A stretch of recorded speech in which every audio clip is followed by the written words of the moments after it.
Yo, I've been in the trenches, seen dudes fall in the trenches, seen blood spill in the ditches. Good morning, y'all. This is Truth in the Trenches. It's your boy, James Parker. Back to you with another episode. I'm going to let my guest introduce herself. Hey, y'all. It's Ashley Marie, your favorite speaker, and I'm here to share my story. Yes, and a 49er fan. He mentioned the Ravens, and it just hasn't been the same ever since. Poor guy. Yeah. Hey, I used to follow Ray Lewis, so I stick to him. I understand.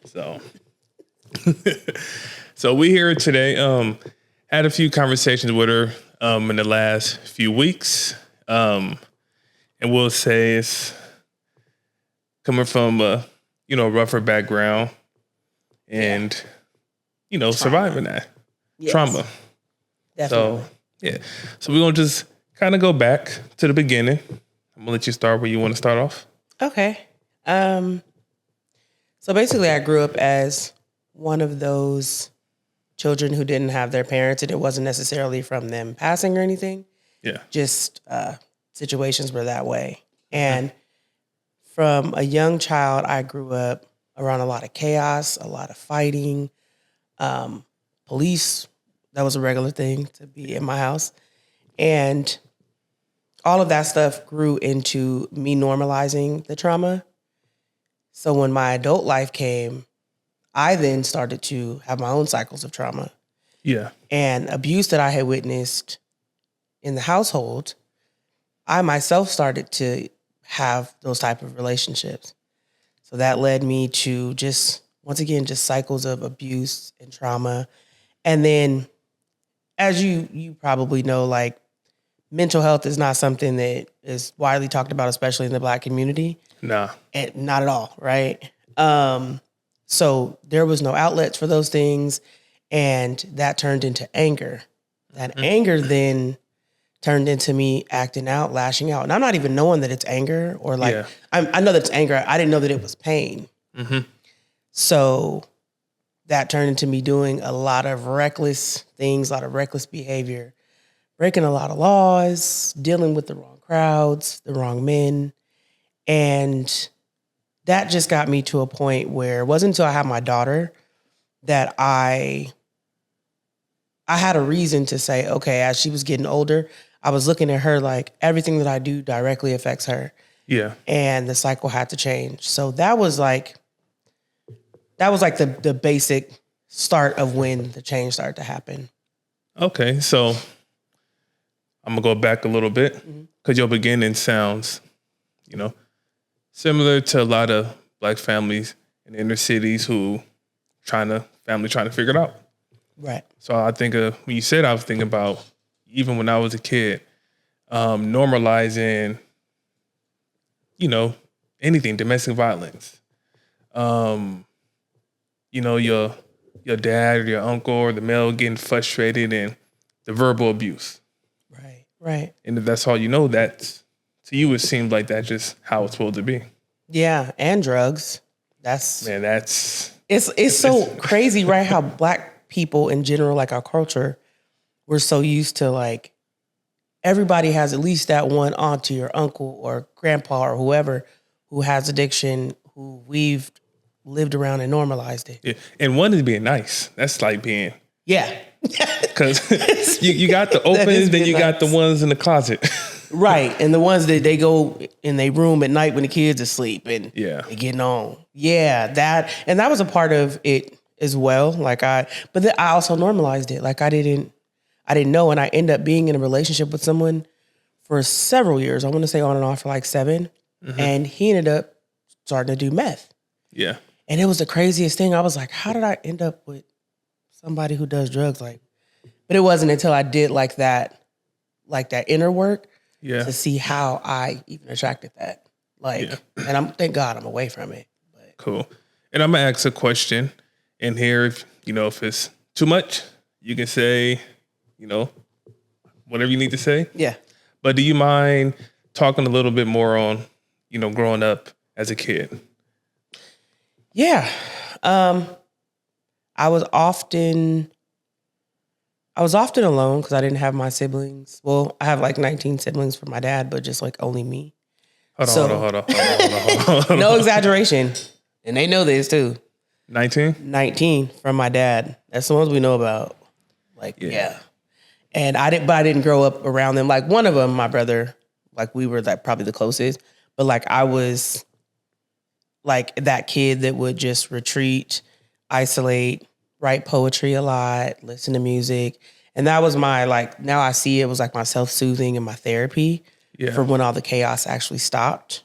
But, and I think people take that personally now because I do a lot of like isolating when life becomes too much. And I'm starting to notice that like people don't like it. And I'm not meaning to do anything. It's just like, that's how I knew how to cope. That was my coping mechanism as a child. And also, you know, you probably know once you learn like that nobody's going to be there for you when you're younger, when you're going through something emotionally, you kind of internalize like being alone. And that's how, that's your thing. Yeah. So, and it's comfortable.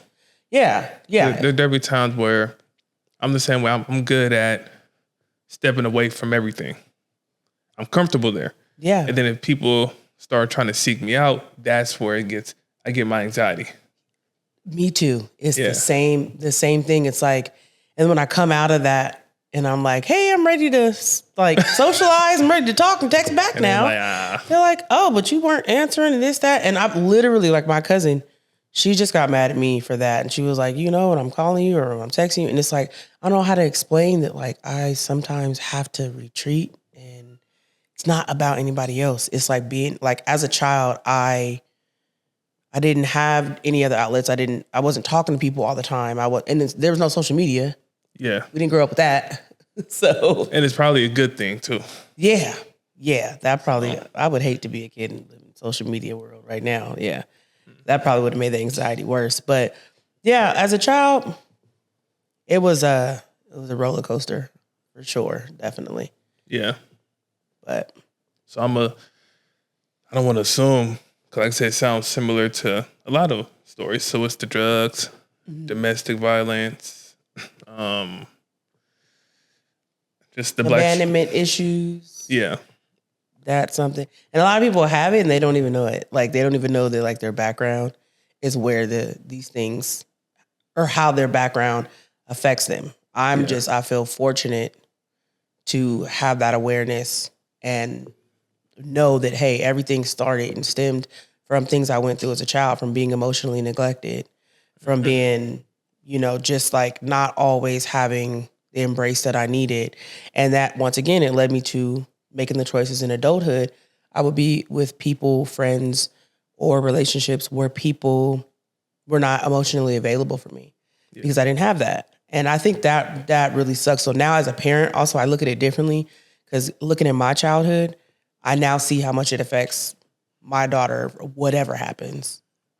So yeah, that was definitely wasn't the best, but wasn't the worst. But wasn't the best, wasn't the worst. Yeah, I wouldn't know because right now you're giving a little bit and then you're pulling back. Just got to put that out there. I kind of, you know, I was kind of feeling that too. I was like, dang. I'm like you, but I'm an open book though. That's the thing. Like, it's not. I'm not uncomfortable talking about it. Yeah. But I wonder why I'm doing that. I wonder why I pull back once I start talking about my trauma. Yeah, and I'm like, okay, I see the tension, the tug of war. I don't want to pull too hard. But it's okay. But I'm gonna start pulling a little bit. I think I need that actually to bring it out because I think I do. Yeah. And but you know, also some stuff like until it's brought up, I also forget. True. Like I remember like the basic of it, and I think I know that trauma does that too. Like I just learned that actually, like you can forget things due to trauma. Or like, and I forget, but then it'll come back up like if something reminds me of it or if something happens. Yeah. So that might be it too, because I'm just like, I know the baseline. And I'm also getting pictures. Like when I talk about it, I see the mental pictures. I see when I say the abuse, I see my uncle beating this girl and putting her head in a toilet. I see me running outside to the backyard because that was my only place to go outside of the house, being afraid with nobody there to protect me. So as I'm talking about it, it's like I'm verbally, I might be pulling back from it, but I think it's because it's replaying in my head. Not that it bothers me. Yeah. It doesn't bother me, but I think that's what's happening. It's interesting. Yeah. And I understand it because that's even because you're starting to turn the page. You're starting to open that book a little bit. Mm-hmm. So when you speak of your uncle and was it putting her head through the wall or in the toilet? Oh, in the toilet. Yeah. Her head was submerged. See, I haven't experienced that. But that fear and running out the house when things are going on, I've done that a couple times growing up. Yeah, yeah. And I also did the whole running away thing. Like the same thing on the cartoons. Yeah. When we had a little stick and they wrapped the little the thing around the stick. I don't know what I was thinking. Like where was I gonna go? I'm gonna tell you a quick story. I did that once, and it was because I got in trouble or something, I think. I grabbed the stick, put some stuff in it. I think I got it off like Snoopy or something. Oh. And I was heading out the house. But then my mom was cooking spaghetti that day. And that just said, you know what? He was like, I'm smelling good. I don't know. Turn back around. I might need a plate real quick, and then I'll go. Yeah. So with that, what you said about your uncle. So did you grow up with your uncle, or was you with your mom and your dad? So it was my grandma and my uncle. Or you live with them? Yeah. I stayed there. And so my grandma would be at work. I'd be at home. And whatever girl he would have, whether it was his kid's mom or any female, like he would always, I don't know if I can remember him like punching, like visually, but I know if it was punching, it was putting the girl's head in the toilet. It was one girl, he broke her arm. Yeah. Like it was all of that. And then once again, I get in a relationship with that person who ended up getting on drugs. Yeah. And he was abusing me. He used to beat on me, used to hit me. Until I started fighting back. So I was like, all right, man, at some point, enough. Yeah, we finna have to get it in or something like. Yeah. But it comes from that, from seeing that. And even though I was scared, like I didn't realize that I normalized it because I didn't like it. Like I didn't like seeing, like being alone emotionally and physically, nobody to console me, save me or anything. Yeah. And I'm having to witness this. And how old were you? I want to say like between like, how was I? It was for some years. I think I was like around 5, 6, something like that. Because I also pulled a knife out on him myself. Mm-hmm. So when I pulled that knife out on him, it was because him and my mom were arguing. And I remember going like this. I was like, stop arguing. And I'm crying, I'm screaming, and he was just sitting there. Excuse me. He was just sitting there and he was just looking like, I guess he was in shock or whatever. Like it was a moment where he just stopped. Yeah. So something about me pulling a knife out and saying, stop arguing, made them stop. Mm-hmm. And then after that, I think that was the only time where he actually apologized to me. And I remember he made me chocolate chip cookies afterwards. Oh. But it was like, that was a positive of it. But I was so scared because it was my mom and him. My mom would fight too, but my mom, she wasn't getting beat on. Like that's her little brother, you know, but it's still the chaos of always arguing and fighting and violence and weapons and all of this stuff. It was like nonstop. And that really, obviously it really affected me. No, definitely. And like you said, you was 5 years old. Yeah, I was young. So, being a baby and witnessing all this, you do normalize it. Even if you don't like it, you get to a point where I ain't saying it, but we get numb to certain things. Yeah. Or we just expect it. Yeah, for sure. It becomes a part of your just like everyday life. Like, oh, well, there's arguing going on, but you still get scared. Yeah. And you don't know what to do. And then you don't know if something's going to happen to you. Like, he never hit me. Mm-hmm. But just not knowing and having that like unpredictability of the situation of knowing that he was going to be beating on somebody in here. Yeah. And it wasn't cool at all. And I'm guessing at that age, it was either didn't have or hard to try to reach out to maybe your grandma or different family members about it? Or was it one of those, families sometimes they know this person is a little crazy.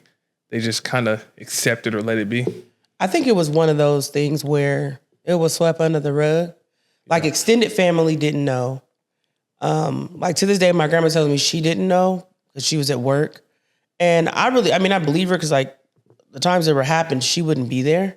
Yeah. And I didn't have the know-how, or like for whatever reason, nothing clicked to me to say I need to reach out to somebody because I don't like how I'm feeling, because I didn't really have a voice. I didn't have an outlet. I didn't have anybody to talk to. So I just had to deal with that and live with that and see it and be hurt, because I would also be close to these women that he would be beating on. So to see somebody I love and I done got close to and probably, had my cousins, and then when they believe, that was another problem too. I mean, I get it now. You're getting beat on, you're going to leave. Yeah. But that added to the pain because now they're out of my life. Then a new one comes along. I get to know a new one. It's good for a while.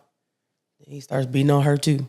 And that's where the detachment starts to happen. Yeah. Every time you get close to somebody, he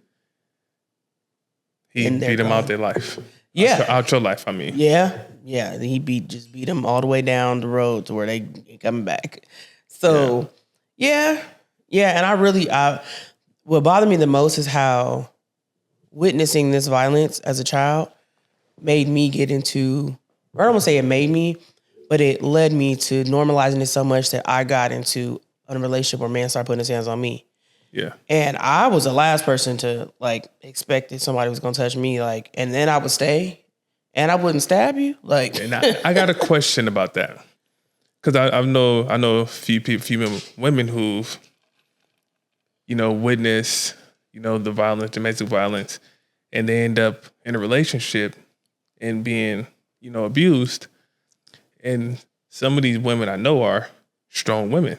Yeah. I hate saying it, and I'm not trying to say it anyway, but I know some women who I'm like, yeah, if a guy starts being violent towards her, I can see how they took advantage of her. How is that? If she's I'm strong. No, I'm talking about the ones that I see not as strong. Oh, not as strong. I thought you said strong women. The ones, there's some that's not strong that I say, okay, I can see how that happened. I can see how he can take advantage of this one. Right. But I've talked to women who I would never think. Right. Not saying they wouldn't get in a situation where it happens, but they stay right. for so long. And then, of course, they're strong. So eventually, your back's against the wall. You're out of there. Yeah. So I think my question, because obviously you're a strong woman. Mm-hmm. Just for people, what I don't know how to say it, but how is it hard to get out of that situation? I think that's the best way to say it. Yeah. A lot of guys, and I'll say some women I feel like would be naive, well, you can just walk away. You can just... Right. Well, you should have just left. Why and we did you know in just life leave? it's not that easy. It's not. I actually feel like I know, not even think the answer. Okay. I know it starts with manipulation, because these men don't start out beating on you. They don't start out hitting you. They come in. Probably the best people in the world. The best, charming. Of course, it's really love bombing. Yeah. But they come in and they learn the woman. They learn what she likes, what she wants. They mold themselves into that to let her guards down. Then they manipulate her emotionally, and she's already, open now. She feels like she's found that person. And then slowly and little by little, he starts to change. And then after that, it's like he does a small thing. And it always starts out with, oh, I just did this. And it's like, I didn't mean to, or I'm sorry. And then that cycle of abuse happens. But it starts with the manipulation. It starts with the mental of things. And that's why I always say, if you get into a woman's mind, you have her body. Yeah. You can be manipulated, or if somebody can get you there and have you let your guard down, and he's actually somebody trying to do bad to you, I feel like it can happen to anybody. And that's why, to me, that's why it happens to those strong women, for sure. Oh, okay. Yeah. That's what happened to me too. Yeah. And it makes sense. And like I say, I can assume that. And even in my field working with teens and stuff, unfortunately, there's some twisted adults out there who know where group homes are, who can spot them out. Right. And they know this kid has been abandoned, don't have love. Vulnerable. All I have to do is say, I'm here for y'all, never leave. they're messed up, love bombing, like you say, Yeah. and reel them in. Yeah. So, Yeah. And I think that's where it starts too with the, just in general, with that vulnerability. When you have that hole in your heart and that those abandonment issues and those traumas on top of normalizing dysfunction, which doesn't come out until later, because you, as a child, you've already normalized the dysfunction, but you're not going to take it for what it is. Like right when you see it, you're going to be like, oh, okay, you sound like you like me, love me, you want to be there and all that. And then once you get in there and they got them open, they've already normalized the toxic things and toxic traits. yeah. And so now once they start doing it, I feel like they're not even knowing, like whoever's in that situation, you don't really know and you get confused. And I remember I had a friend tell me that my mind was warped. And it's like, I didn't even know that my mind was warped until after I stepped out of the situation. I was like, oh my God, my mind was the most abused. Yeah. Then it was the emotional, the verbal, physical. And actually, honestly, he was a great mixture of all of them, because it wasn't just physical. It was a lot of mental and emotional. And I feel like that's even the hardest, because there are things to this day that I'm actively working through therapy and through working on myself that stem from the abuse in that relationship. And that's why I know something like that I would have never, ever went back to, because it was so traumatic. So, but some people, unfortunately, they leave one and they go back to another. Yep. That's sad though. That's real sad. I couldn't imagine, being in that space where that happens. But granted, I'm also a guy, so it's not saying guys don't, get manipulated as well, but yeah, that physical abuse piece is it's of course higher with women because of men. But yeah, that was like some of the hardest parts of my life. And then to really realize that it came from my childhood. And like I cried so much because I was just like, I didn't know how to get out of it. And mind you, I could have left him because he stayed with me. So it was like I had a lot of control in it, but it was so hard for me. And I didn't understand why. I did not know why. Why am I still staying here? Because it's keep happening. And of course, it comes with the cheating. It comes with lying. It comes with stealing, breaking my stuff, trying to tear me down. All of those different things, and just made my life a hell. Yeah. And I was holding on to, well, this person loves me, and like you said, I'll never leave you type thing. And that was the thing. It was like I knew that he would always be there for me. Like not like that, because he wasn't really. I mean, kind of was sometimes, and I think it was just enough to keep me there. But I think that's what it touched on. It was the fact that I had abandonment issues, not having my mom, not having my dad, and people always leaving. And you just made me realize that when I was thinking. Just made that connection just now. Like, this is therapy, okay? I love it. That's what it was, the fact that he did not leave. And I think that was the biggest part, because once again, my uncle beating on women, I get close to them, they leave.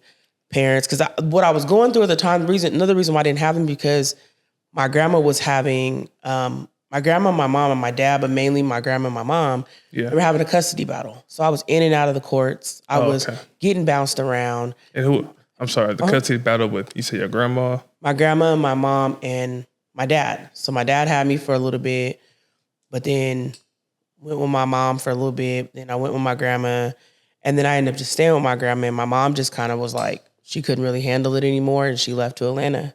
Yeah. So it was like, I didn't really understand it. I don't know, like, if I was in that situation, what I would do. So I don't hold that against her, but I just know what it's done to me with abandonment issues. Yeah. And then I get with this person in this relationship who does not treat me right, but he is not leaving. Yeah. So with everything going on, the biggest thing right now, at the time, is the abandonment piece. For sure. And regardless of how much negative he's doing, he's feeding the one thing that's bothering you the most is, regardless of what's going on, I'm not going to leave you. And attention. I think it was also attention, because when I would leave or I would kick him out or whatever, he would blow my phone up like the Taliban. He would pop up. He would do. And so these are things that were like, now I know are so toxic. And it was just to reel me back in. But they felt good in the moment. But they felt good because it felt like, oh, this person loves me that much. They're fighting for my attention. Maybe they did make a mistake. Yeah, maybe he didn't mean it. Maybe he's just working on this, Yeah.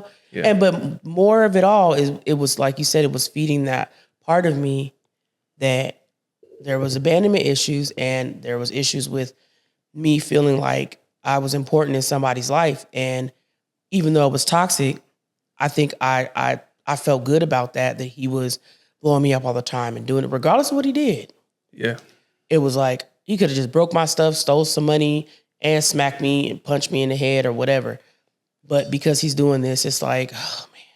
Yeah, and that makes me sound, I feel so weak even saying that out loud. Like I don't feel weak at all. I would never. That's people. Gee, I look back like, how did I even? Look, it was years ago. I was, so long, I was in Reading going to school. And during the time, I lost a lot of family members. Mm-hmm. And I don't know, it's so long, I don't know, at this time I think it was my mom was passing, I believe, or just passed. And I'm going through it. Was it my mom? She had got sick, like breast cancer. She haven't passed yet. So I'm going through it. Family, lost uncles, and all this. And now I think about it, spaghetti is my kryptonite. Oh, so really? I'm going through all this, and still to this day, you still love spaghetti? Oh, that's the best thing in the world. Like, that's all I need in this world. A bowl of spaghetti. But I was going through it. I was working, and somebody heard about this story and offered me spaghetti. And that was my mom's thing to me. Wow.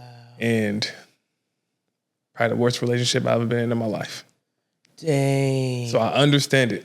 Things that I seen more so from my dad, when he'd, get drunk or whatever, she was him.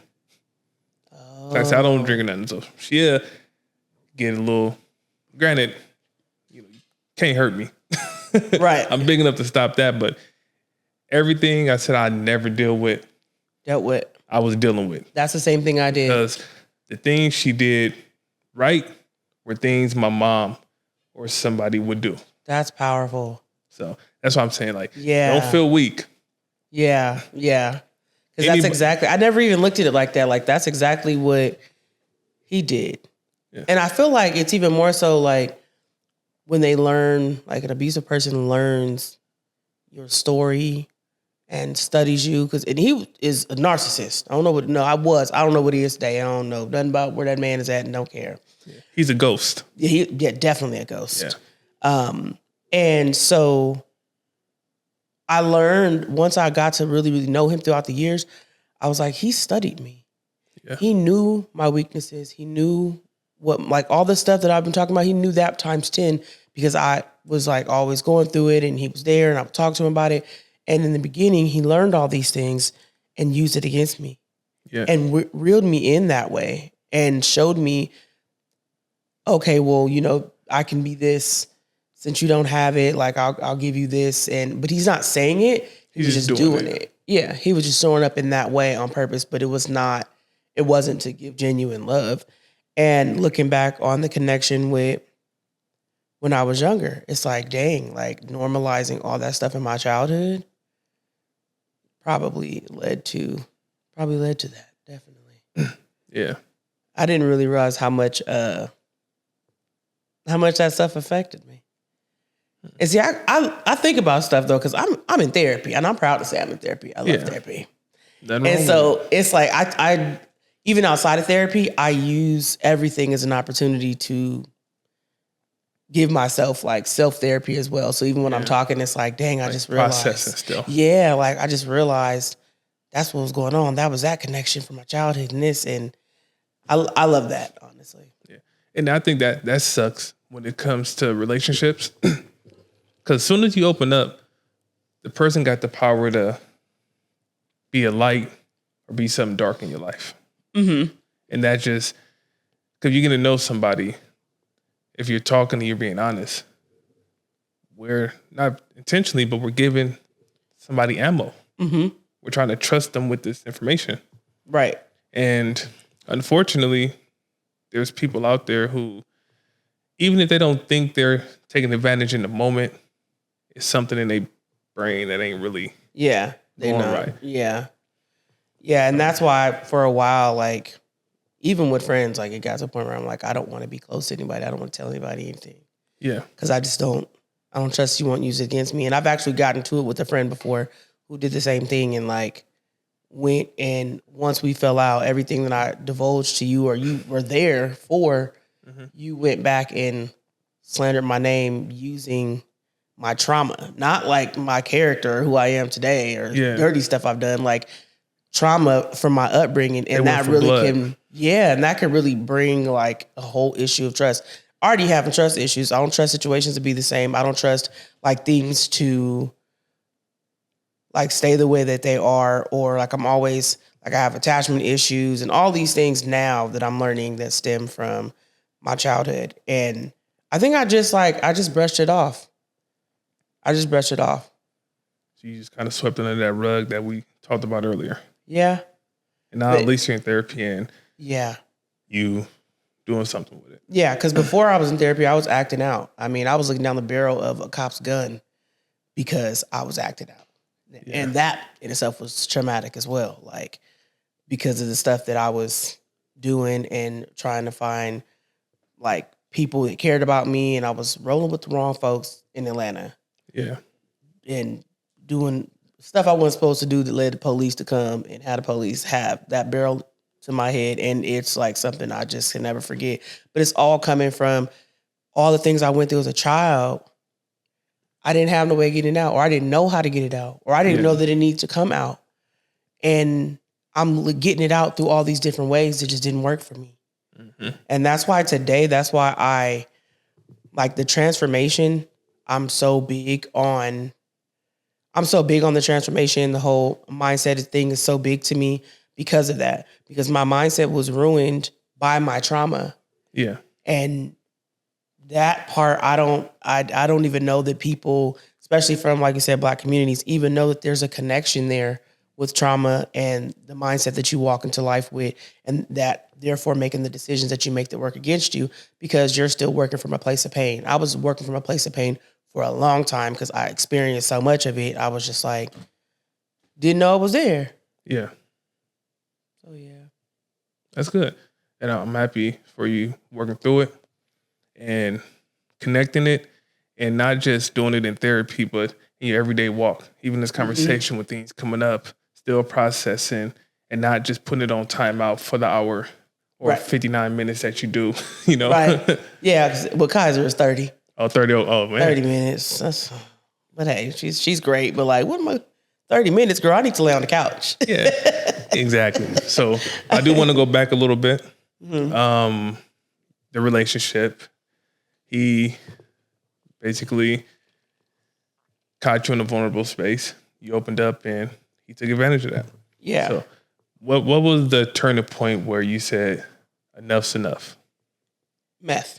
It was, literally, like, I don't wish for anybody to be on drugs, but for my situation, the best thing for me was that he got on drugs. Okay. Because that's where I drew the line. I mean, it wasn't no like occasionally popping pills and this and that. And even that I wouldn't be okay with. But like a smoker, you turn into a smoker? Like, no. Oh, so I did take him back even after I knew that he did it, thinking that he was going to get off, and he tortured the hell out of me. But that was the beginning. No. I'm talking about the beginning of getting past him was the meth. I mean, when he started doing meth, that's when you said, hold on. Yeah. So after that, stopped. And then we broke up for like 3 years. I let him back in. Not even sure it was like pandemic time, like COVID. So maybe I was vulnerable or something. And I'm thinking, he took a 3-year break and he came back. That's what I'm saying. I was working on myself. I was feeling good. I was telling people I'm not dating right now because I'm going through stuff, working on me. I was in my groove, just moved. And situation happens, he comes, and I'm like, all right, you can stay here. And then him staying there led to me getting back with him. And that was, like I said, pandemic, probably like 2020, no, not 20, 2021 or 2020, something like that. Yeah. And I started finding foil behind my couch. He would do weird stuff that I was like, you must be using again. Like, and then that got to a point like he would sit there. He started to go into psychosis, like screaming at me, yelling at me, barricade me in my room. And it scared me. And I was like, oh no, I shouldn't have did this, because he was kind of doing stuff like that before. And so that was the point where I was like, there's no way I am not. Like, where I drew the line was him getting on drugs. And let's say if he hadn't, I don't know what it would have took for my mind to be strong enough to leave that relationship, because that's how warped I was. And that's how vulnerable and feeling good about having love and somebody who wouldn't leave, that I would have still messed with him throughout everything. Man had a baby on me. Yeah. All so types. I'm gonna change what you said. Not feeling love, but feeling somebody's there. Right. Because that's not love. It's not love. Yeah. I can't let you slide with that one. Appreciate you. No problem. Accountability. Yeah. Accountability. Yeah, that definitely was not love. It was. Yeah. And ain't it funny how when we're working on something, working on ourselves, the very thing that got us working on us, that's hurt us the most, tend to pop up somehow. What do you mean? Like how he popped up? Yeah. Oh. Like, you working on you doing good. Mm-hmm. And then he pop up. I don't know if there was like you knew him, or a guilty thing of letting him back on the couch. It was guilty. Yeah, I was guilty because it actually, before we broke up the first time, he had a baby on me. And he came back from Atlanta. He went to the girl's house. They were living together, whatever. I wasn't worried about any of that. Yeah. But he gets into an altercation with her, and she's like 95 pounds soaking wet. Oh, yeah. And he had her in a neck brace, threw her around, all the stuff. But see, I didn't know what had really happened, because he came and told me a different story and was saying she was trying to do this, she was trying to do that. And he needed a place to go because she had kicked him out. And so I'm just like, all right, because we were already cool, and I shouldn't have did that. Like, I got cool in talking terms with him. Yeah. And so it was just like me letting it back in. And I feel like that was like a test, and I just failed that time. Didn't pass that one. Yeah. But I do notice that. And I feel like anytime, especially with certain traumas, when you are working through it, that's when the devil want to come on in and say, okay, here, temptation. And I think that's where I've gotten a lot stronger at, to where I don't have any of those type of problems anymore. Yeah. And any of the things, like I won't even be around people if they entertain things that remind me of my toxic past. Not my toxic past, but like the trauma in my past. Like if it resembles that, I don't even want to be around it. Like that's how much you don't I've even grown. want to find out what that path looked like. I don't want to see it. I don't want to be around it. Nothing at all. Cause it's at this point, like a trigger, especially violence. And it got to a point where like after that, once he left, I had, I was talking to people, and it led me to be like this. The person I talked to after him, as soon as he started raising his voice, the first bitch he called me, he was out of there. I was done. Like it was. This is like, after him, right? This is after, yeah. So you're really protecting yourself now. Yeah, it was like I'm not even, and like you were saying, like getting close to people. I was at a point where it's like I don't even want to get close to no man. I don't want to do any of that. Like I might entertain you. But once I start seeing these things like aggression, or a man raising their voice, or a man who gets mad at conversations that you just are talking, and especially the aggression part is what gave me the triggers, because that's how he started to get. Like he would be so aggressive with me and be in my face and, looking at me like this and and talking to me. And I was like, if that ever happened again, like no, we're not doing that. Like, yeah. And going back to my childhood, that was the intimidation that I seen in those situations where my uncle would be. Yeah, and it's familiar. Yeah. And that's a hard thing, because it can be whether it's good or bad. If something's familiar, you're comfortable with it, even if you shouldn't be. Right. So we tend to, even if we're not noticing like the small things going into just a relationship or a friendship or whatever, Yeah. There's something in the back of you that knows this in this, in your subconscious, and it's kind of guides you in that direction. Yeah. Yeah. Because what was it? It was a saying of your like nervous system, it is more comfortable in a familiar hell than it is an unfamiliar heaven. Yep. So it's like when things are good. And I felt that. And I felt like, when I hear people say this, like, why are those type of men always attracted to me? Or why? And people would say that to me, and I'd be like, what? I don't know. It's not me being attracted to them. They're coming to me. And it took me going through that situation to really dig deep and see, no, it is me picking them. Yeah. Because I probably had opportunities to pick somebody who was good for me, but it was unfamiliar because he was not toxic. And then I just kind of brushed it off and just took it as I don't like that person. Yeah. And I think that's exactly like what you said was exactly where I was at in that moment. And I don't know, maybe even a part of me, the more toxic he was, maybe I felt comfortable. Mm-hmm. Like I don't want to say liked it because I didn't like it, but like there had to be something that like, yeah, you get what I'm saying, right? Yeah, not like I liked it. No, it's just, it. You don't have to like, familiar. Yeah, you don't, not saying you like it, but you know how to operate in this area. You've done it. Yeah. I think sometimes like in general, like they'll say the scariest thing is success. It's reaching something that you never thought you could. Yeah. That can be one of the scariest things. And it goes side by side with relationships.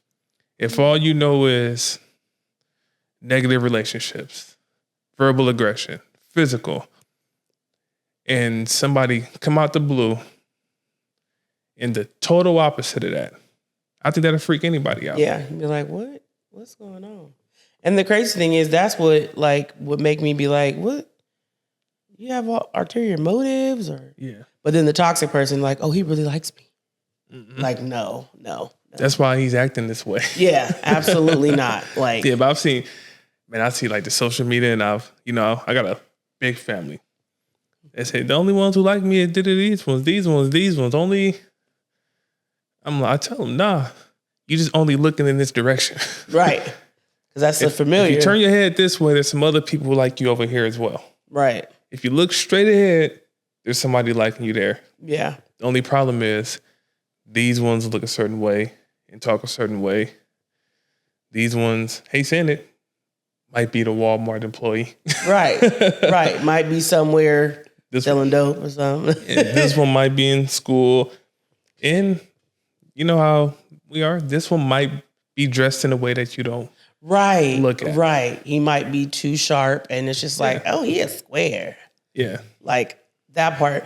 And I think I also have done this with friends now that I'm thinking about it. Mm-hmm. I've recently gone through a lot with, people I still love dearly to this day, but we're not emotionally available or just available for me, period. Yeah. And I would always show up in a way that like I didn't even think about them showing up for me. But now I'm starting to learn myself more and realize that like I need that reciprocated. I don't need somebody to be emotionally available because once again, I think these friendships, they had gone so long because I was in that space, that teenager that still was not reaching out, but like I still was that teenager that normalized people who were emotionally unavailable, who I poured more into or they didn't pour into me at all or something like that. And so now as I'm getting older, I'm starting to see that and I'm like, okay, this is kind of one-sided. But that's only because I've done the work. Yeah. But it's like the same thing, which is anybody, just always emotionally unavailable people because I'm so used to no one actually being there for me emotionally or showing up for me emotionally. But the crazy thing is I'm overly there for other people in that way. And that's the part where I'm not sure why, but working on that too. If I was to guess, being overly there for people because nobody was for you. But how would that connect? Well, I'm trying to be what I needed. Yep. And then, maybe that's why I expect me from other people. And I get so disappointed when I don't get me from other people. But then I'm like, I never told them that I expected this, so why am I getting upset? Or when they're in a position to do what I would do and they don't do what I do or show up how I do, I get upset. And it's like, why do I get upset? And that's probably why. Yeah. Damn. I will guess that's why. I think we all do that. You know, if you take a person who's, let's say a guy, he was physically abusive and he wants to change. When he starts interacting with people, he's going to be the total opposite. He's going to be the stop the fight, nonviolent, Even if it's situations we know sometimes you might have to throw hands. He's going to say no, because he's trying to do the whole 360, 180 from what he was doing. And if you had nobody there for you, and now you're trying to work on yourself, we tend to try to overcompensate what we didn't have to everybody else. And then we get frustrated and we don't get it back, of course. Right. But one thing I'm trying to learn, because I do the same thing, is their story is not mine. Right. And that's the hard part. That makes a lot of sense, actually. Because I have been even recently thinking, like, why do I expect me from other people when I didn't tell them that I want you to be what I'm being. So why am I expecting that? But I think, that makes a lot of sense. And it's just like the whole emotionally unavailable aspect of things is probably what's hurting me the most today. Because even right now, like my mom's still in Atlanta. I haven't seen my mom for like 2 years. Yeah. And it hurts a lot because a lot of times, like there was like, I want to say the last 2 holidays, like Thanksgiving or whatever, I think Thanksgiving, Christmas, one of those 2, I was crying. Yeah. Because right now, like I don't have anybody. I don't have my parents. And my dad's gone. He's in jail. Yeah. My mom is in Atlanta. So it's like, I think it starts to resurface still today. Things from my childhood. And I don't say anything to them. They're probably going to know now, but. Got to now. Yeah, it's out there. I mean, I've kind of told my mom a little bit, but like, I don't really say anything because it's kind of like, what are you going to do? Like, they're not my therapist. I'm not going to put that on you to make you feel responsible for fixing something. Or like I'm trying to make you guilty or whatever, but it just hurts to see other people to have the love and embrace and their parents and stuff like that. And I don't. But then again, their story's not mine. I don't know. They might have had their parents, they might have had a whole other set of problems. Yeah. So it's like, I try not to really look at that because it's not anybody else's fault that I feel this way, Yeah. So I guess the question I would ask, and I don't even know if there's an answer right now. Do you think maybe the fear of not being all the way, I guess, honest or vulnerable with your mom is the fear that the rejection? Yeah, or the little bit of relationship you do have will end up her walking away and that abandonment thing come back up? She won't, to answer the question, she won't necessarily walk away, but she will get defensive. That'll make us get into it. And then that'll make that separation of talking for a while. And conversation is really all I have from the one parent I do have now. Mm-hmm. So maybe it's like I'm just trying to, because I am in a space now where it's like, if there are things from my childhood, and once again, in Black families, when you bring up certain things, not everybody's going to be receptive in a way of like, hey, I'm just trying to, have a heart to heart or whatever. They're going to take it as an attack. They're going to take it, get defensive and all of that. And that does kind of make me feel like if I don't feel like you're going to be receiving this well, I might as well not say anything. Mm-hmm. And I'm just going to leave it alone. And I just want to find and keep my peace. And I think I've been doing kind of good at that, but not really, because I think that's still sweeping it under the rug. Thank you for saying that, because I was about to challenge you a little bit. Because when you were just saying that, my thought is they're going to get defensive. They're going to get frustrated. In therapy, that's part of the process, right? Because I'm pretty sure at one point you were defensive. Ooh, me? Yeah, when you started working on you. Oh, hell yeah. Yeah, so I'm like, hell yeah. That's part of the process, though. It's kind of, okay, so is it kind of like, one thing I am learning is like about boundaries, and like, I've gotten pretty strong on like I can't control how another person reacts to my boundaries because it's not my responsibility. I've learned this, right? I didn't come up with it. That was sounds pretty cool. But you got it now, though. I got it, and I'm using it, and I'm just like I'm not responsible, so I'm gonna set it because that's for me. Yes. So it sounds like you're saying kind of like the same thing, but like as it relates to telling somebody how you feel about something. Yes. Mm-hmm. So there is boundaries, you know, being honest with somebody. The boundary is when they react, where you're going to step away and, you know, keep your mental health in the forefront. It's triggering. The reason why I don't say anything to people who I feel like I should say something to is if I don't get the response that I feel like I should get, I get triggered all over again. Yeah. And that's the hard part. It's like I'm also afraid of being triggered and reliving and going back to that space and talking about it and thinking about it. And it's cool to get it out and talk about certain things. But then if I'm talking to the source and the source rejects it or makes me feel some type of way or pushes back at me, then again, I feel invalidated. I feel like my voice doesn't matter. I feel the same thing. So how would one get through that? Because like what do you do then? Because now I'm triggered. We're not talking anymore because we just got into it, or you wasn't trying to hear where I'm coming from, and now I'm like, I think left here upset. I think the first thing is if you're gonna be vulnerable or talk to somebody about how you feel, what are you expecting? I think that's the first thing when I'm working with, like the kids I work with. We do a lot with some of the teams, we do like role plays. Oh, cool. So I know what they want to talk about. So for example, you want to have this conversation. We're going to role play different responses and then go over why that response bothered you. And after that, is that response about you? And what is it saying about what they're dealing with right now in this moment? Because if you told me good. You're a 49er fan and I'm a Baltimore Ravens fan,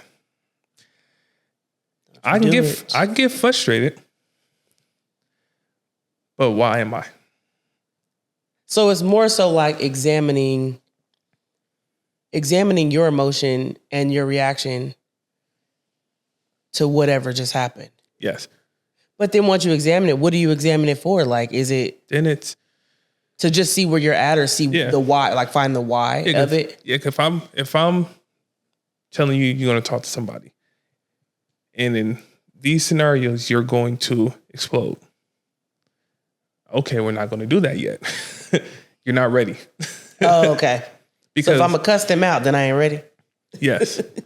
Because if I come to you, I like to play the Raiders in Baltimore now because it's friendly. Did you say Raiders? Ravens. Ravens, I meant, and 49ers. I was about to say, sir. I'm not a Niner fan. I got family that's Niner fans, so I won't say nothing. Now, all I'm saying is, aside from that, if I'm telling somebody in my family, you hurt me, I don't expect them to initially say, I'm sorry. Because I wouldn't do it. If somebody came to me and said, I didn't like when you said that you hurt me, my initial reaction is... The defense. That's most people's initial reaction to defense. So...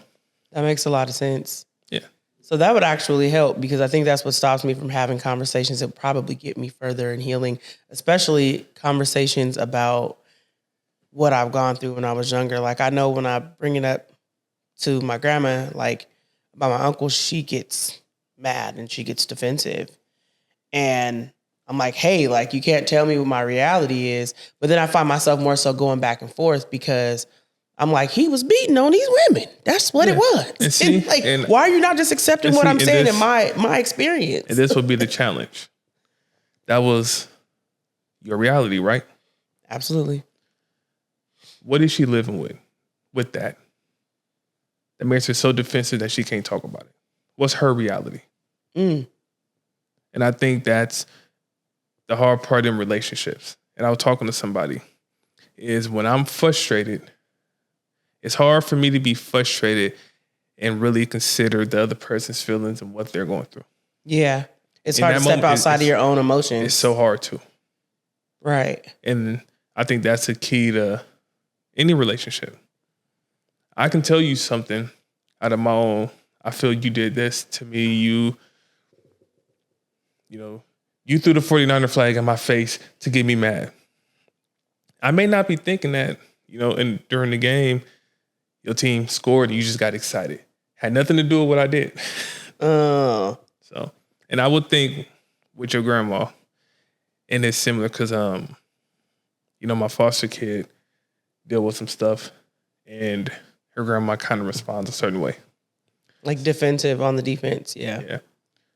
But looking at it now, when I got rid of my frustration piece of how she responded, it's if all these bad things happened and she said she was at work, how guilty does she feel? Mm-hmm. So the defensiveness might be coming from a place within her that she's still not healed from, not so much about her being mad that I said something. Because I noticed with her, I say stuff, and it's like if I talk to her about things that she feels, I feel like she feels attacked by things. If it's anything where I say, hey, I don't like what you did, or whether it was in the past or whether it's now, if I tell her how I feel about what she's done or she said, she gets defensive. And I always wonder, like, why are you acting like I'm over here trying to put you, like, nail you to a wall or something? Like, I'm just telling you, like, how I feel, but you're taking it differently. So it's something internally with the other person. That makes sense. I would bet there's something internally there. Yeah. If I'm in a relationship or I have a family and I'm supposed to keep my family safe, it's going to be hard to hear that they got hurt under my roof and I didn't see it or I didn't keep them safe. Yeah. Now that I'm thinking about it, if something were to happen and anybody was under my roof and something happened to a child, they witnessed certain things that bothered them or that was traumatic, let's say you I would be mad. It'd be hard to have that conversation. It would, especially validating somebody else and what they're saying, because it would make me feel like, oh, well, I am a piece of crap. Like, and that's the defense, possible defense when you try to have a conversation with your grandma. Yeah, and anybody else who gets defensive, because my mom, she does the same thing. Yeah, and I feel like there might be guilt, and it's like maybe I also steer away from certain conversations because I don't want to tell you how you not being in my life made me feel and make you feel bad, because now that I think about it, it's like she was only doing her best of what she could do and how she could do it. And if I say that to her, I might be bringing up old scars from things. But I mean, I guess I have to find a way how to say certain things about how I feel and having an absence of my mom in my life, because it has hurt me a lot. Like it triggers me so much. And I you hear people having daddy issues. Yeah. But having mama issues is something serious. And I have them imagine. Seriously, like I haven't even begin to understand how not having my mom for the majority of my life, she was there for some part, but not having my mom in my life is affecting me today. I don't even know, because I just know what I'm triggered at. Anything to do with mother and daughter, I cry like that. Well, one thing I always say, a mom's bond and a kid's bond today, mom, it's different. And I love both my parents. They both passed, but I love them both. I think there's something about that 9 months. This is what I'm talking about. Sorry. I can't even, like, when I talk about, like, not that I have a problem. I'm going to mess up my makeup. I got places to go later. I can't get. Even if it's nothing like that's been said wrong, I think I just get. That's how I know. Yeah. That's how I know that there's mom issues so bad, and not like from her treatment or anything. Because I know my mom loves me. Yeah. I just know that, and I don't even know what I do know. I know she still deals with things from not being able to have her child. So she has her own traumas from those things. And it's just, I feel like a lot of issues that I have to this day with myself, with my relationship with myself, I have a lot of self-love and stuff, but I've had to teach myself how to have that. Teach myself. And I'm overly nurturing to kids, overly nurturing to other people's kids, my child, my cousins. I love to have that mom type feeling. And I think that's another reason too. Cause like when I was younger, I used to cling to my friends' moms. Yeah. And I would call them mom. And it was like, I was so goofy and so animated. I'm still animated, but I was a little bit more with it when I was younger. And so it would come across like we're just, just like, oh, hey mama. Yeah. But really, like, I really think that was just me searching for somebody to give me a motherly love and feeling. And it's still to this day is something that's like, I don't even know where to begin. And I was just telling my therapist that this as well. Like, there's something there, and it's not anything to blame her, because that's not even where I'm at. There's no healing in blaming her, and that's not even the area of focus. It's really just to fix whatever's in me, being that little girl, witnessing the things I did, not having someone to nurture me when I was sick. And like I said, my grandma, she was working and stuff like that, and it was my grandma, it's not my mom. Yeah. So having to go through these things and have my grandma, but not have my mom as a child, as a teenager, all of that messed me up a lot, a whole lot, for sure. Sorry for That ain't no problem. Want me to go get you something? No, it's okay. I just want to make sure the makeup, I'm gonna touch it up in a little bit. All right. But so, and you say you haven't seen your mom in 2 years, right? Mm-hmm. Why? So, she visited out here, and really because plane tickets just so high. That's why. Because I used to always go to Atlanta. I actually lived out there for a little bit, for some years or whatever. And I was always back and forth, and she was always back and forth. But like, after pandemic, the prices went up and stuff. So it's more so that. It's more so that like, all right, it's not as easy to get across the country all the time. But I don't know. I talk to her on the phone all the time. I talk to her on FaceTime all the time, but I also block her a lot. Oh. She makes me upset. I block her. I don't know what part of that, like psychologically, why I do that, but I block real quick. And maybe that's like a way of me like running. Cause like ever since I was a kid, when I was running away, or not when I was running away, when I tried to run away, or situations where I felt like I couldn't get away from things, I think that led me to now, if I can get away, I'll run. Just like in my current relationship, like I'm always leaving. Oh, I'm leaving you. I'm leaving. It's like, that's not what I want, but I'm doing it because of the fear or abandonment, or maybe leaving before somebody leave me. Yeah. And that it's not a healthy thing, but like, that whole, it's nothing like bad on why I haven't seen her. It's just more so like, she just hasn't been out here. I haven't been out there. And it sucks because living out there, like, she hasn't really seen my daughter grow up. My daughter's 16 now. Yeah. And she's been a lot in her life a lot, and has like a relationship with her, but it's like not the same thing. Like kind of like me not growing up with a mom. Yeah. But like my daughter didn't grow up with her grandma. She has my grandma and her great grandma, but her grandma, her grandma is what she called her. So. Oh, okay. Yeah, that's wow. Got Therapeutic. Going on. It's therapeutic. Hey, okay. Gotta let it out. Yeah, definitely. I feel like it's a good thing to let it out. That's why I always say I'm an open book. Yeah. Because even though I like pull back a little bit, I think it's because like there's so much. Yeah. Like I don't even know where to like. Well, I will say this. I know prices and stuff with tickets and all, but I'm gonna say, you can. Was that an excuse? Yeah. Okay. That was I kind of felt it a little bit.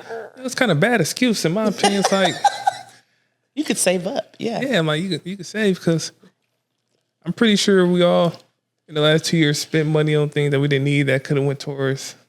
Absolutely. So For me, that's eating out. I will go spend $30 on a salmon plate somewhere fast. see, three of them salmon places a ticket. You know? Yeah, you're right. I think that's just making an excuse for it. And like I said, the whole sweeping it under the rug thing, like just like in Black communities, it's easier to just act like it's not a thing. Yeah, and I think the thing is, because that's what we're taught. We were taught that there's certain conversations you don't talk about. Right. Because you don't want to stir up things. And if you do, you're the problem. Yeah. Yeah. And I think that's kind of where I got to as well. It was kind of like, I don't want to be the one to create the problem. And it's crazy because I don't care because I'm the one, like I'm very outspoken. I don't care. Like, I don't care how you feel about it. I've learned for it to come out better. Yeah. But like, I'm a for sure speak my mind. And anybody who knows that, it was way worse when I was younger. Like I would have no problem with it. And also have no problem fighting. Like it was fighting like that, obviously probably, dang, I never thought it was probably because I was seeing fighting in the house all the time, huh? Yeah. Okay. You learned that. You learned how to do that. Yeah. So that's probably why I was a fighter. Yeah. That just dawned on me. Mm-hmm. Yeah. But anyways, I do also not, I don't want to be the person to. Well, I see it this way because I'm one of the ones, love my family. Some of them, they don't come to me with certain things because they know how I'm answer. And sometimes everybody ain't I don't know how to do and some people ain't ready for the truth. That's true. But I see it as when you bring certain things up, you're not causing a problem. You're forcing people to get through it. Mm-hmm. Or maybe even face it. Because the problem's already there. Right. You didn't cause that problem. If something happened, it's been there. Right. The problem is when nobody talks about it or tries to bring it up, the next generation does the same thing. Right. And it causes a lot of suppressing, and that leads to other issues, multitude of issues. Yeah. And I know that I used to suppress a lot. And that might be a little piece of me that's still there when it's like, oh, I don't want to have these conversations. Mm-hmm. I don't want to do this. And I give myself a reason and an excuse, but subconsciously, it's really me still just being like, oh, it's more comfortable for me to suppress and just not say anything and be the kid that I was before that just was just to myself with stuff. Yeah. But it doesn't work anymore. And it's not healthy. Yeah, definitely isn't.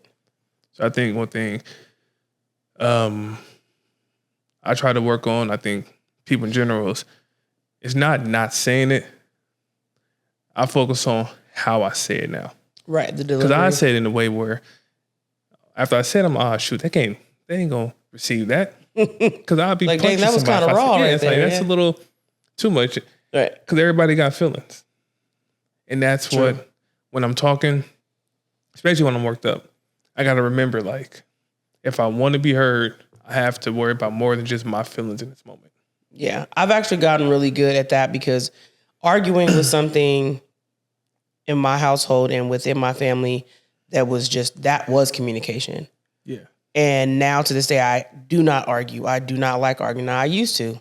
Yeah. And I used to be really good at it because I was raised around it. Mm-hmm. But it's like, it's still to this day, they don't know how to communicate. Like, my mom and my grandma are always into it. I'm the person that's like in the middle, like talking on this side, talking on that side. Okay, getting the communication going and all that. And I always was like that. Well, maybe not always, but for a long time. But arguing in my family was so normal that I hated it. And I went in, that's why communications was like my thing. Yeah. Like my first major for real. Between that and psychology were my favorite. But it was because it was not only did I want to know how to have my own voice, but also I don't like when people don't know how to communicate. Yeah. And I've seen it all my life. I've seen them get into full-blown arguments and have fights and all of that just because they can't talk to each other correctly.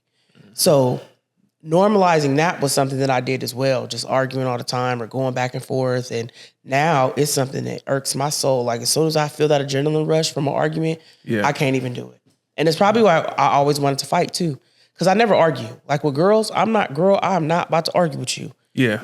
you finna get these hands. That's what we're gonna have to do. That's where I was at with it. Yeah, that's how I felt like I'm not good with arguing. Like Yes. my words, I'll try to go back and forth with somebody and go to sleep and say, I should have said this, and that. I'm that person because I like, go, dang, I blame. left this part out. Let me call this person. But these These can get them together. These are pretty nice. Yeah, they can get them together real quick, and then you'll understand me. Matter of fact, you'll feel me. Yeah. And that's what got me in a lot of trouble and wrapped up too, because I was always fighting. I was always like getting expelled from school, and violence.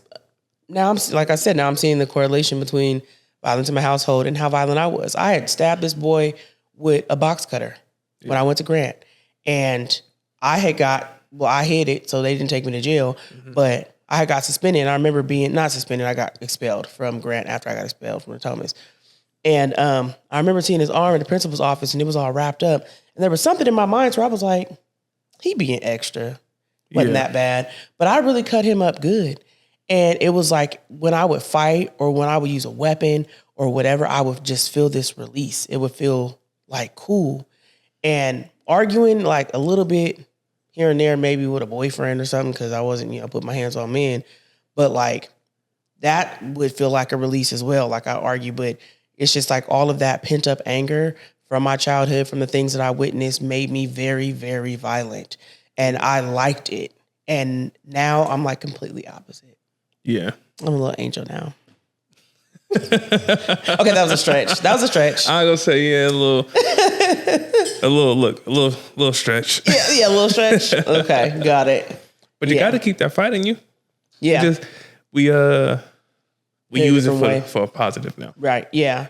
So. Tried to turn it, not even try to have turned it around to knowing how to communicate, knowing when to communicate, how to communicate, and like I said, in my family, it was never, there is no communication. There's no talking. Yeah. And that's another reason why going to somebody about something I have a problem about now, just because I've done some work and I've gotten better at communicating, doesn't mean that when I revisit this situation with them that they're going to receive it well. Yeah. So that's another drawback and something that makes me kind of like second guess on whether I want to have a conversation, because I walk into it expecting for you to communicate the way I communicate and just get to the point and not talk, throwing words as weapons and all of that.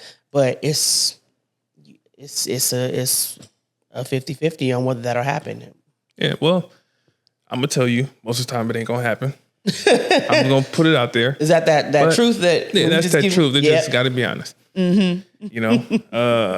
If I'm talking to a elementary kid about math, if I say what's 2 + 2, they may say 90. All these things that don't make sense until I teach them. Right. I got to teach them. As soon as they understand, well, I said 1 + 1, right? 2 + 2. 2 + 2. Once they understand 2 + 2 is 4, and they grasp it, okay, next step. 2 × 2. I got to walk with them. Right. Same way therapists walk with their clients. Clients, yeah. So I only say that to say, to expect your family to understand the multiplication and they're not even getting the 2 + 2 yet, you're going to get frustrated. Right. So it's like, you did the work. You didn't get it at one point. That's true. So this took a long time. The same patience that you needed, you have to understand that they're going to need it, and maybe even a little more. Yeah, and especially I agree the with adults that. who honestly may not say it, but like deep down know or feel I'm the reason for her pain.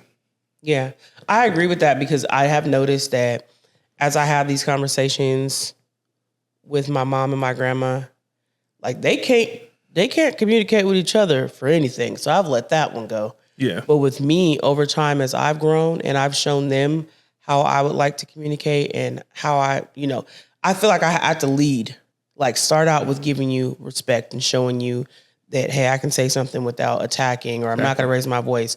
And over the years, they both have gotten really good with that. I just think there's some topics that they're still like not ready for. But as far as communicating in general, I agree with that because it's like I'm not literally sitting them down and teaching, but I'm teaching through my actions and how I'm starting to communicate with them. That's showing them like, okay, it's kind of like they're mirroring me. Yeah.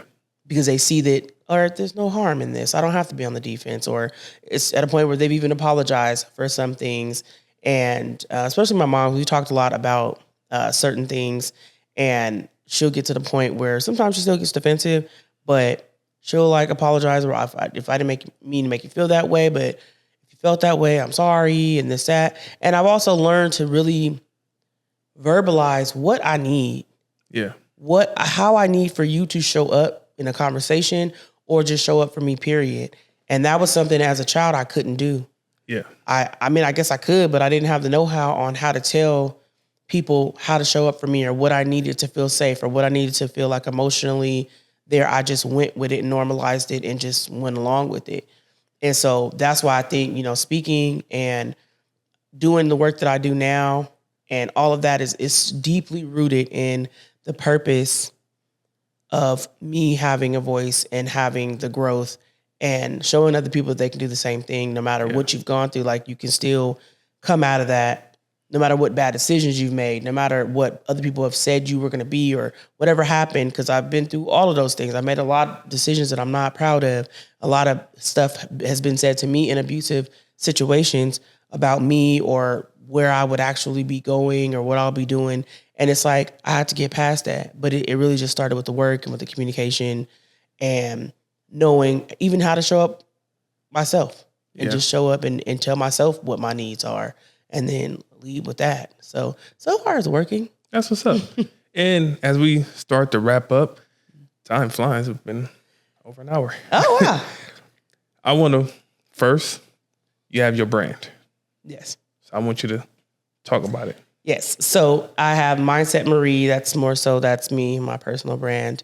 And the whole brand of mindset. And right now I have an ebook out that's about lowering your stress to live like a soft life, but not like in the coined way, like more so in a way of like slowing down, helping your nervous system, showing yourself love, and doing these things that can release stress. Because through all the stuff that I've gone through, I realized how a lot of toxic stress showed up in my own life. Yeah. So my current brand is all about how teaching women how to come out of toxic cycles, how to heal themselves from their traumas, and just begin to just live a little bit more with the thriving instead of being in survival mode. Because I've been in survival mode for a very long time, and I know how the stress of survival mode can make it feel like life is way hard and on hard mode. Yes. And so that's my whole goal with everything that I have going with my Mindset brand. I like that. Thank you. That's dope. Thank you. I had to let you plug that on in there. I had to plug that in there. Yeah, go ahead, get that ebook. Link in my bio. So now I always like to end on a question. Mm-hmm. So my question to you, that for the girls out there, the young girls who are living in survival mode with similar stories that you had to deal with, if they're watching this on social media, what would be the advice you give them? Start to love yourself more. Start to look at what your needs are and how you need to show up for yourself and how other people are supposed to show up for you, and not let your traumas be control of your life, but be more of a testimony and a motivation to keep going and go further, and know that there's a lot of other people out there that have gone through a bunch of trauma and they still can make it and they still can do great things and help other people, help themselves, help their kids, and do all those amazing, beautiful things. And it's not the end of the story. Your trauma is just your testimony, really. That's cool. And one follow-up, because like I said, I work with teens, and this is a question. If, as you said it, I can hear the kids asking this. So that's tight. When you say love yourself, a lot of kids ask, what do that look like? Setting boundaries, knowing that putting yourself first and being selfish in a good way, but putting yourself first is not bad. Yep.